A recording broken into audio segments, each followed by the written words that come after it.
I found that when I used to drink, I would ride the emotions and I would drink to make me feel something. I would drink to make me stop feeling something. So it's like whenever I was going up and down the emotions, I would try to drink to get to that center, so to speak. So journaling is something that I always looked for. And then the other thing that I still struggle to this day is finding something to drink or finding something to fill those drinking times. That was one of my big struggles, especially early on. And it's still a trick that I'm still sometimes struggling to fill, like the hours between 8 and 11, which now I'm more likely to just be like, you know what, just call in bed for the night, call it early. But, on a Friday night between 8 and 11, it's like, what do I want to do? Do I want to do something different as opposed to just wanting to go out to the bar? So I think that was in the early days, that was a big struggle. Like, how am I going to fill that time? Hey there, super sober heroes. It's your host, Sober Steve, the podcast guy, here today with 1081 days sober. And today I am grateful for the amazing opportunity and fellowship and connection I felt this weekend at my church's diversity festival, aptly named Diverse Fest. Before we get into that, though, I wanted to start off today's episode by thanking a lot of our listeners who have been leaving Apple reviews recently. I will start with the one that got the ball rolling, and that is Adam left a review on April 30th that said, "Hooray for queer voices in recovery. As a gay man trying to stay sober, I wanted to find LGBTQ plus specific resources, and I'm a big podcast guy, so when I happened across Gay A, it was exactly what I was looking for. Steve, who created and hosts the show, that's me, does a great job of giving his guests space to share their story while posing questions to gain more insight. I am currently 793 days sober and love listening to this show."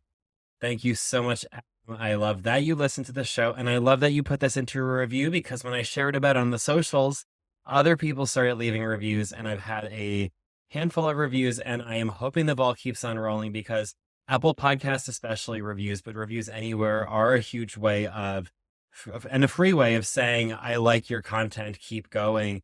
And it not only urges me on by hearing these great words of positive affirmation of people being impacted in a great way by my show and the guests that I have on, because I love sharing their stories, but it also helps these apps know that this is good stuff that more people need to hear. And so as Apple is reviewing, for instance, my application to be featured in their June Pride Voices Rolodex of podcasts that they'll be pushing and displaying that focus LGBTQ plus creators, I'd love for them to see that this podcast is getting a lot of reviews right now, and that there's something special going on over here in the queer sobriety community, and feature us and let everyone know that you can be queer and sober and do heroic, awesome, amazing things in your everyday life, one day at a time.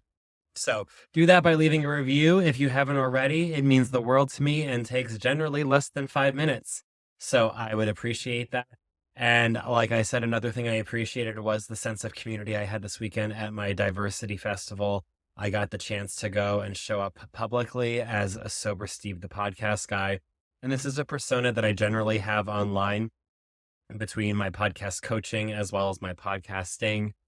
And so people around me are starting to know that this is what I do, and I'm saying it loud and proud now that I'm being able to do it full time and helping others. I know I connected with a lot of future podcasters over the weekend that I hope to collaborate with in the future. And it was also great living out loud as a podcaster. I'm having similarly, like recovering out loud with sobriety, you end up attracting more sober people. As I'm podcasting out loud as a podcaster, I am connecting with more podcasting people as well. And podcasting people are just as awesome as sober people in my experience so far. I am loving the way that all of my worlds are combining, and it feels really great. So thank you, Pastor Dan and the team at The Harvest in Sarasota, for giving me the opportunity. It was great, not only enjoying time with my community and my fellows, but also my friends and family and my sponsor and my parents and everyone who showed up to specifically say, "Hey, Steve, we love you and we support you," also meant the world. And what also meant the world as I transition is my interview with Alex. Alex, like I hinted at earlier, has been on the show before, and I will link to his first episode in the show notes. But like a couple of my more recent guests, they're coming back after not being on for a couple years. And it is amazing what happens when I record at the time in my first year of recovery. And now we're able to fast forward 2 years later and just seeing how much has changed. It's been great catching up with him. I know that you'll enjoy the episode as well. So with that, I will pass you over to my past self from my interview with Alex. Enjoy. Hey there, super sober heroes. It's Steve here with Alex. Welcome back, Alex. Thanks for having me. Yes, and it's been quite some time since you've been a guest on this podcast. Why don't you update us on who you are and tell us a little bit about your sobriety? Yeah, so my name's Alex Boone. I've been sober since the summer of 2019. I got sober kind of due to some medical conditions, really forced my sobriety. I'd always been kind of sober curious until I experienced the medical condition, and I got sober. And then right as I was kind of starting to hit that spot where I was really starting to struggle, boom, COVID lockdown happened. So I kind of lucked into it in the state of Pennsylvania. Getting any kind of alcoholic beverage was made really difficult during the first couple months of the pandemic. So to say I lucked into that aspect and it would end up being a blessing would be an understatement for me. So this June, I'll actually be celebrating 5 years of sobriety. So I'm really excited to have that milestone coming and looking forward to it. Excellent. How inspiring. I know that I definitely, as we connected, it was great looking up to you. And I love how you mentioned that you consider the pandemic kind of a blessing, because I've had so many guests that say that depending on where you were in the country, some people it got easier to find it. Florida right away was like, we need to get this delivery system set up right now because those Floridians can't live without it. And I was working through it. And that's when it got really bad for me before I started sobriety. But what was it like when the world shut down? What were your tools like at that time? So one of my big tools at that time was my friends and I are doing exactly what we're doing now. We really started to do a lot of virtual stuff together. We would get together, mask up when that became an option, and we'd do a lot of walking, a lot of hiking when the weather permitted it. But I kind of dove into a lot of the community aspects through the Zoom functions, which I think everybody in that time was doing. So I was part of that group of people that got really hooked on that game Among Us. We were sitting there, my friends and I, on FaceTime in the same Among Us room, just playing with each other, doing that in the same setting that I'm talking to you now. So we passed the time with doing that kind of stuff. I started journaling around that time to really kind of help process through some of those thoughts. So I really kind of had an overall mind shift about what I was struggling with, and really became appreciative of, I had it bad, but it could have been so much worse.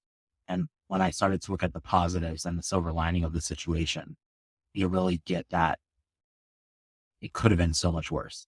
So much worse things could have happened. And I got real lucky with the fact that with the medical condition that I had, alcohol made that worse. I got that point where it was almost like a poison to me when I drank alcohol. Yeah, well, I'm glad that you were able to get through the pandemic successfully. Flash forwarding to now, what has changed in your recovery and your sobriety since the last time you were on the show? The biggest thing is I feel like I've gotten to a point where I'm able to share more openly. Those first 2 or 3 years, I kind of did it in private. I feel like it wasn't cool to be gay and sober.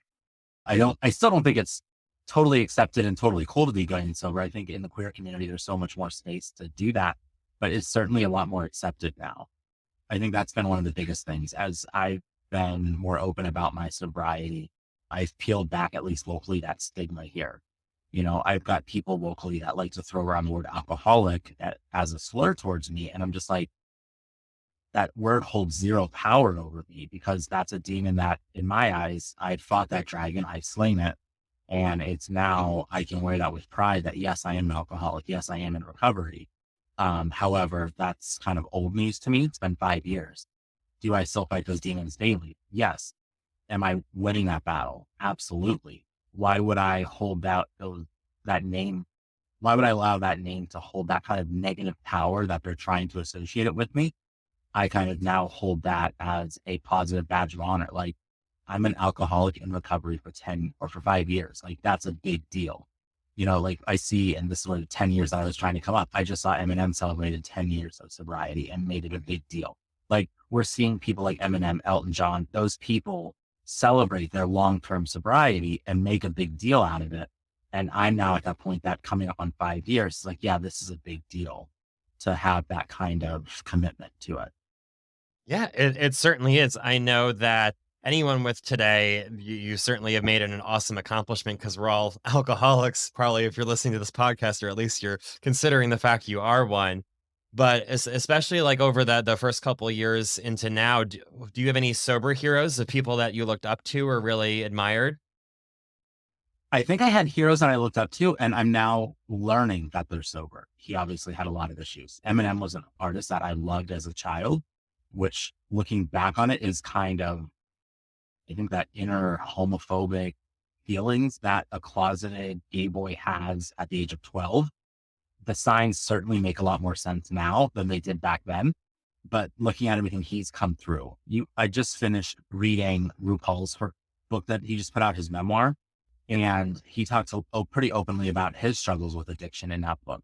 So while I don't wouldn't call somebody like RuPaul my hero per se, but when you see somebody talking about their struggles with addiction, whether it be alcohol or other drugs, you certainly gain respect for them. So I think one of my bigger heroes is certainly Elton John with everything they've done as an activist for AIDS and then being so open about their sobriety. Demi Lovato is another one that has challenged gender norms, sexuality norms, and then has also been so open with not only her struggles with sobriety, but also her failures. Because I sometimes wonder how many of these people, like we see the big people that have succeeded long term.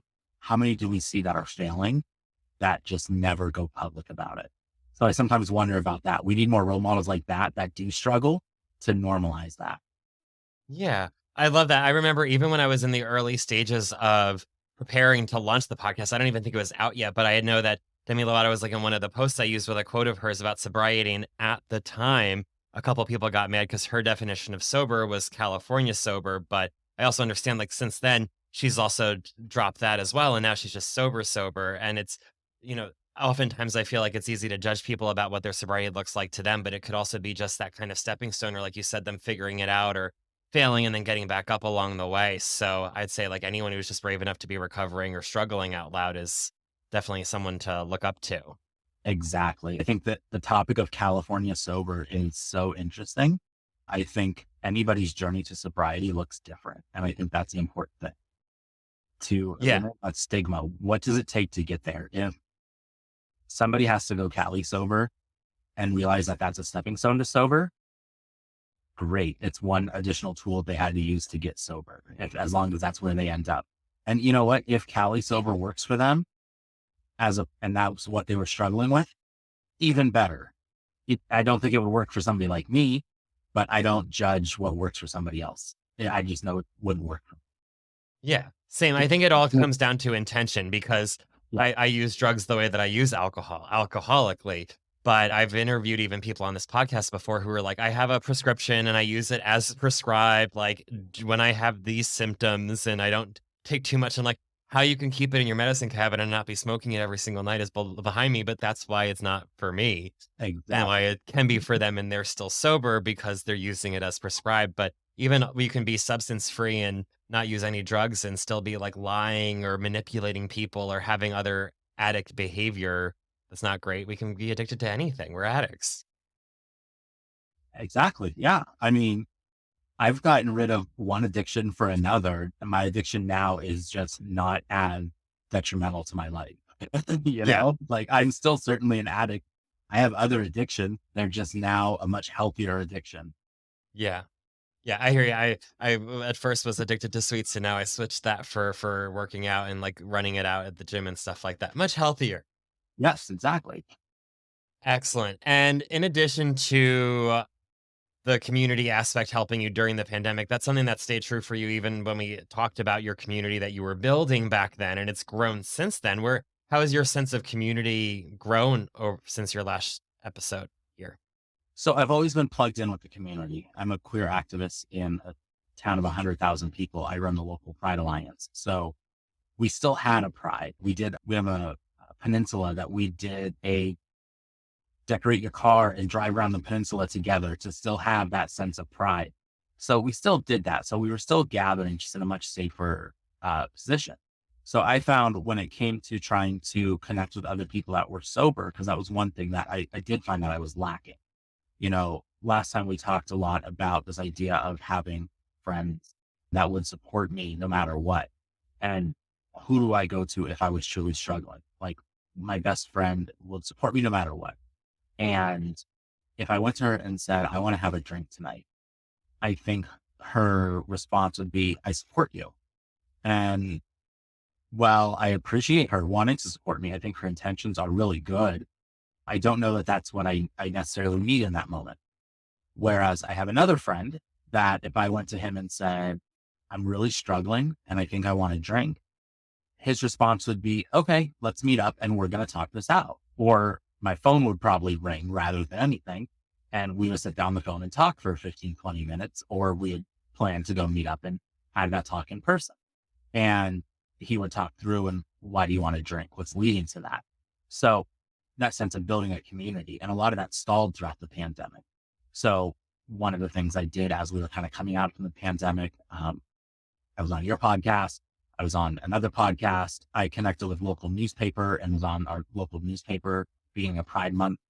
They ran a story on my journey to sobriety and all of that. So that kind of really started to build that sense of community. I started on social media using the hashtag gay sober lifestyle, those kind of hashtags just to connect with other people on social media to really gain some people that were in that same boat. I found that there are a lot more people locally. Again, I live in a town of 100,000 people. If you look at the queer people in that community, if everybody that comes to Pride is queer, which they're not, I'm looking at 5,000 people to maybe 7,000 on a good year. So of that, only a small percentage, maybe 200 to 300 might be sober or even sober curious if we look at it. So I'm still finding even a small subsection of the community, but I have found that with me being vocal about it and me being out there, those people are attracted to me and then talking to me and they're coming. I've now been sober for X amount of time and I saw your story and I wanted to connect with you. So it's one of those things that's kind of building community by itself. And, my organization has launched a queer happy hour in two of our local communities. We have another smaller city, for lack of a better term, about 45 minutes away that we do a lot of events in. So we have two happy hours. They're at restaurants that just happen to have a bar. So one of the things that I've done is make sure that they have a mocktail menu. So whenever we go in, that there's a mocktail. So if somebody comes there and they want to drink, fine. But if there's somebody like me that is sober, there's still a mocktail menu. So we probably have about 3 to 5 people each month that come that don't drink. So they might be drinking a tea, water, or some of these mocktails that are being made. So that's really something that I've really pushed and this is how we need to build a community. Because in my town, a restaurant doesn't survive without a liquor license. And I feel like in a lot of smaller venues or smaller towns across this country, that's probably similar. Liquor sales are what makes most of these bars or in restaurants really survive outside of these chains. So that's something that we haven't been able to find is a standalone sober restaurant. They're really hard to find that will take a risk and host a Pride event. So that's kind of our compromises. You want to host a queer event? Put up a mocktail menu. And it's worked out so far. I love that. It's a huge deal. You're a sober hero. Excellent. And what would you say are some tips or tricks that you used when you first got sober that still hold true for you today? Honestly, journaling was one of my big things. I found that when I used to drink, I would ride the emotions and I would drink to make me feel something. I would drink to make me stop feeling something. So it's like whenever I was going up and down the emotions, I would try to drink to get to that center, so to speak. So journaling is something that I always looked for. And then the other thing that I still struggle to this day is finding something to drink or finding something to fill those drinking times. that was one of my big struggles, especially early on. And it's still a trick that I'm still sometimes struggling to fill, like the hours between 8 and 11, which now I'm more likely to just feel like, you know what, just call in bed for the night, call it early. But, on a Friday night from 8 and 11, it's like, what do I want to do? Do I want to do something different as opposed to just wanting to go out to the bar? So I think that was in the early days, that was a big struggle. Like, how am I going to fill that time? And sometimes that's still a struggle because you're so used to being around other people during that time. You're so used to having something in your hand. Like people got to quit smoking. I know a lot of people that struggle with that. I've got to have something in my fingers when I'm sitting around people wanting to talk, that Yeah. physical feeling. And sometimes when I'm out socially, like at a happy hour, I will stand there and find myself just holding a glass of water or a bottle of water because I still miss that physical feeling of, okay, yeah, this bottle of water has been empty for 20 minutes. And somebody will come around and go, are you done with that bottle of water? I'm like, nope, I'm just holding it now, looking like a weirdo, holding a bottle of water. Excellent. And any last bits of advice for people listening? The biggest bit of advice I have is once you're comfortable, because you've got to be comfortable to do it, put yourself out there, whether it be on social media, within your own friend group, just to use those hashtags, connect with other people. That's been one of my biggest success stories. I connected with a friend in Philadelphia that I'm yet to meet this guy, but we talk 3 or 4 times a week through Instagram, Facebook, texting, that we've really become good friends. And he was actually on another podcast before me, listened to his podcast, and he listened to mine. And we have a very similar story. And it's become a really good thing because I feel like having those friends that we talked about that are going to support you no matter what is very important. And having friends close to you that can support you are great. But having a close connection with somebody that has been through what you've been through and is able to be there for you is actually going to be what in those dark times is able to get you through it. And also having somebody that's a little bit removed and you can choose what you decide to talk to them about, I feel helps just a little bit more. Because sometimes, like, my closest friend, are sometimes a little too far in my business where here I can be like, hey, I'm struggling with this. What's your thoughts?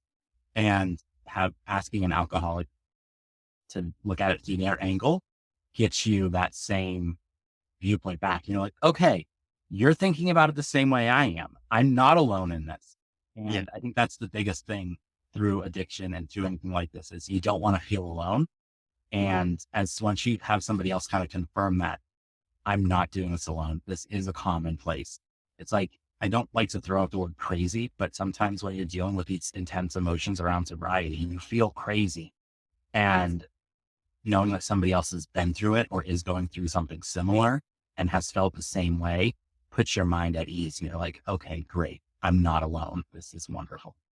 Yeah, that was definitely my favorite part of like starting my sobriety journey and entering the rooms and connecting with podcast guests. It's like, oh, it isn't just me. I thought that I was so special. And like, we're all special, but like, we're Yeah. not special in that way. We're not the only ones trying to figure it out. So excellent. If people wanted to connect with you to go on the journey together, how would they find you? So the best way to connect with me is on Instagram, ADS5202. You can also find me on Facebook, Alex, last name is Spoon, SPHON. All right. Excellent. Sounds good. Well, it was great catching up, Alex. Thank you so much. Yeah, sounds good. Thanks. And back to you, future self.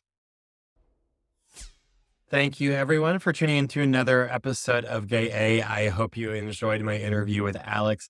Like I said at the top of the show, the best thing that you could do to be supporting this podcast right now would be to leave an Apple review. If you don't listen on Apple, that's okay. You can also leave a review on Spotify or wherever else you're listening. Reviews are excellent. Anywhere, I will never turn down a review, but especially if you're listening on Apple right now, please take a moment, leave a 5-star review. It will mean the world to me and take 5 minutes or less. I appreciate it. And until next time, everybody, stay sober, friends.